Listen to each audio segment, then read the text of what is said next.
Did you know that one of the world's oldest religions might be the missing link between Hinduism and Abrahamic faiths? That's right. Zoroastrianism, the ancient Persian religion founded by the prophet Zarathustra, shares deep connections with Vedic traditions while also influencing Judaism, Christianity, and Islam. So, how did this happen? And what secrets does Zoroastrianism hold about the spiritual history? The ancient religions of present day Iran once included many beliefs which were similar to the Aryan Vedic religions of India. For example, the major deities there included Ahura Mazda, similar to Varun Dev as the wise lord of the sky; Mitra, deity of light, oaths, justice, friendship, and the sun, was known in India as Mitra; Atar, the deity of fire, was similar to Agni; and feminine deities like Spenta Arameti is equivalent to Rigvedic Aramati goddess.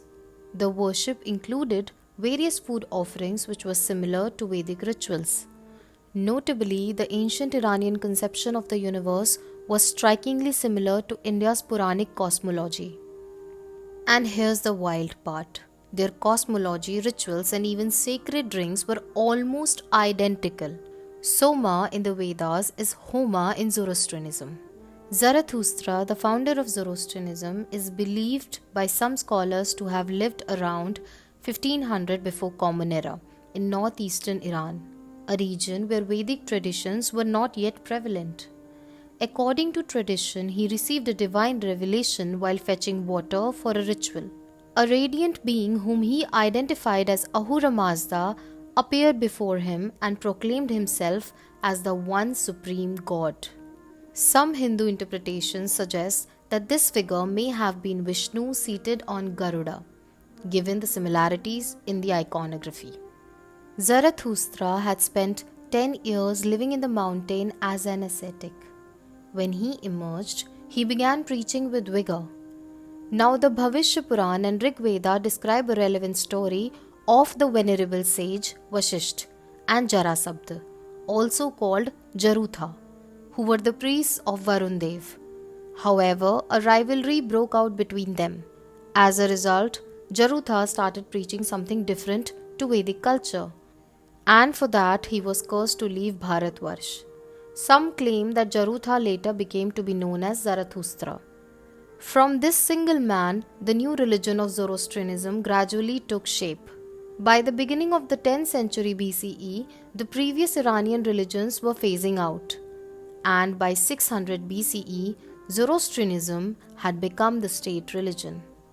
Around 200 years after that, the warlike Achaemenid kings made it a policy to destroy the shrines of the Devtas, smaller gods, and vilify them.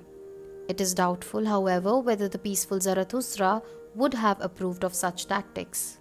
A Satan-like figure called Angramenu was a unique feature in Zoroastrianism. The former belief in reincarnation was replaced with a focus on an eternal heaven and hell, judgment and apocalypse. Murtis or the images were replaced by worshipping Ahura Mazda in the form of fire. Zoroastrianism is monotheistic, but adherents did believe in Yazatas, a similar concept to angels. So the faith is almost like an historical bridge between the Indic and Abrahamic traditions, and also Greek thought. Despite all that, the Zoroastrian system itself remains similar to the Vedic one. For example, Zarathustra compiled the Gathas, which include Vedic verses,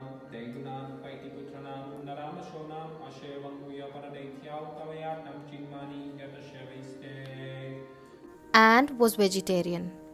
Zoroastrian ceremonies use a tray that carries sacred items similar to those used by Brahmin priests. Even the sacred Brahman thread ceremony was continued, which is very similar to Navjot, also referred to as Sudre Pushi, a Zoroastrian ceremony of initiation, and they even continued the fire worship. The concepts of dualism, good versus evil, judgment day, Masiha, saviors, all these ideas appeared first in Zoroastrianism before entering Abrahamic faiths. Even the word paradise comes from the Persian Paradisa. The Vedic Somayagya ceremony is very similar to the Zoroastrian Homa. In Persia, Sanskrit S was replaced with an H, so Soma became Homa. An interesting example of this is when the Persians later defined the land around the Indus River as Hindu, but the original Sanskrit word was Sindhu. Before that, the word Hindu didn't exist, and the culture of India was originally called Sanatan Dharma. So was Zoroastrianism the first monotheistic bridge between East and West, a reformed Vedic faith, or something entirely unique? Let me know in the comments. And if you loved this deep dive into Vedic influences, do like, subscribe, and let me know your take. Until next time, as more mysteries are yet to be uncovered. Hare Krishna, Krishna Krishna, Hare Hare, Hare Ram, Ram Ram, Hare Hare.